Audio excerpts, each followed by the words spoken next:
Greetings, my friends, and welcome to another episode of The World According to Waz. It's Friday, March 3rd, 2023. It's the beginning of the weekend. I'm coming at you on Friday morning from Michigan, and I hope you all have a good weekend. I'm going to start out today talking about our old friend Lori Lightfoot, the mayor of Chicago. They had a runoff the other day for the next election for mayor, and she did not make the cutoff. She came in third, and the top two people are the ones who can be running for mayor of Chicago. So she will no longer be in office after the next election, which is coming up soon. And of course, this is a great thing for the people of Chicago. As we all know, Chicago's been so crime-ridden. I mean, people have to dodge bullets just walking out their front door. If you live in downtown Chicago, in the inner city, things are so bad down there, and hopefully the new mayor, whoever happens to win, can straighten things out. I'd like to talk about Kyle Rittenhouse. I'm sure you all guys remember who he is back in 2020 when the BLM was rioting across the country. He was only 17 at the time and went down to Kenosha, Wisconsin to help out, to try to keep the terrorists at bay. And he ended up shooting a few people while he was there. And he was put on trial as a result. He was shooting in self-defense. And we got a new story here from Fox News. It came out. Actually, I saw him on Tucker Carlson the other night. And the headline of the story from Fox News is Kyle Rittenhouse slams lawsuit from man he shot during riots. And it says here, attack on our rights to self-defense. And in the story, it says Kyle Rittenhouse says he's frustrated by the lawsuit he now faces for shooting a man during the 2020 Kenosha, Wisconsin riots, and sees his latest legal battle as an assault on his right to self-defense. Gage Grauskreut, I believe that's how you pronounce the guy's name, who was shot in the arm by Rittenhouse during the riots, has filed a lawsuit against him in Wisconsin police and officials, alleging that they conspired to let armed individuals patrol the streets and met out justice as they saw fit. The February 14th lawsuit seeks damages for emotional distress, humiliation, loss of enjoyment of life, and other pain and suffering on all claims, and punitive damages. And it says here, Rittenhouse says that the lawsuit was very frustrating and unsettling. Now, this lawsuit is just ridiculous. We've got a guy here who tried to murder Kyle Rittenhouse. Rittenhouse shot him in self-defense and basically eviscerated the guy's arm. And now the guy is trying to sue Rittenhouse and the police of Kenosha, Wisconsin for allowing residents to patrol the streets and try to keep these terrorists at bay. You know, this whole thing is just so ridiculous. You know, if you can't defend yourself and your family, your friends, and your town, and, you know, if the people who try to harm you can sue you and possibly even win, I mean, what in the world's going on? In some states, at least one state I know of, New Jersey, you're not allowed to legally defend yourself and your home from an armed intruder if you're able to flee your home. So you get that? If you can actually flee and run away, you, by law, have to do so instead of fighting back against the armed intruder.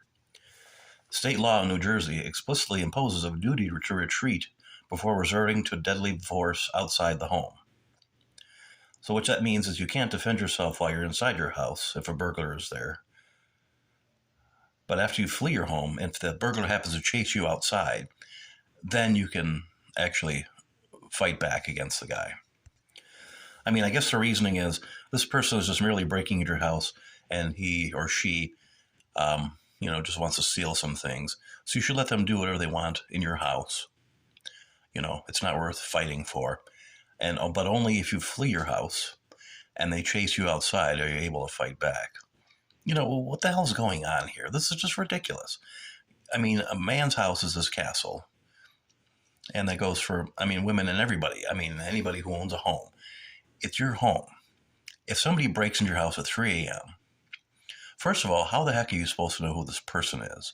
And even if you say turn on the lights and you see who it is, and the person's standing there with a gun or a knife or what have you, how are you supposed to know what their intentions are, whether they're there to harm you or merely just to steal your stuff? I mean, are you supposed to, do a questionnaire and ask them, well, are you here to kill me or you just want to steal my stuff? And regardless, even if they're there just to steal your stuff, you have the right to defend your house. Again, what the hell is going on? This is one of those moments where you have to ask the people who come up with these rules and these laws, what the hell is wrong with you? How are we? And criminals can actually sue you, the homeowner, if you harm them while they're in your house after they've broken in trying to steal your stuff or whatever. This whole thing is just insane. And this leads me to, I guess you would say it leads me to what men are these days. I mean, what makes a man, what traditionally makes a man. Men, masculinity, I guess, and doing the right thing. For example, if you're out and about, out in the public somewhere, and you see somebody, robbing, raping, assaulting a woman, for example, do you just sit there and watch or walk away? Or do you run over and try to help this person out? Well, traditionally, you would run over there and try to help this person out and see what the heck's going on. But these days, people just sit around and they film it on their phone instead of going over there and figuring out what the hell's going on. And in many instances, it's because people are afraid that if they do help out, they can actually be arrested.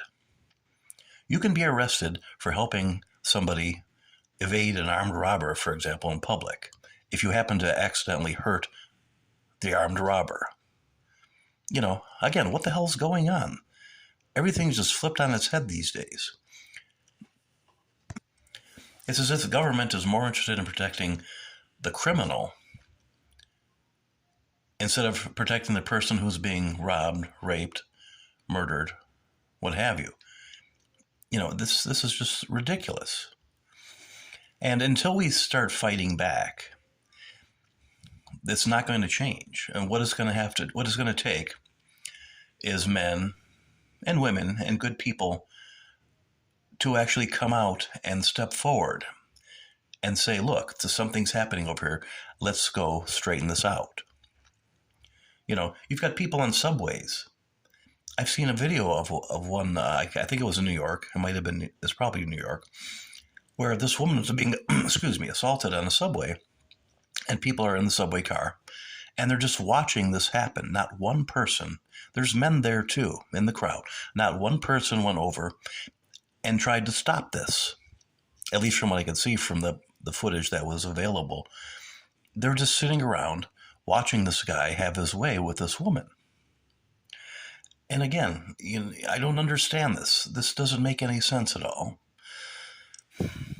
I mean, in a way, I understand it. I understand what's going on with our society, but we have to fight back. We have to change things around. So much has happened. So much has gone wrong in our society that it's gotten to the point now where we're just complacent and we sit back and let society do whatever it wants to us instead of us sitting up and saying no and doing the right thing.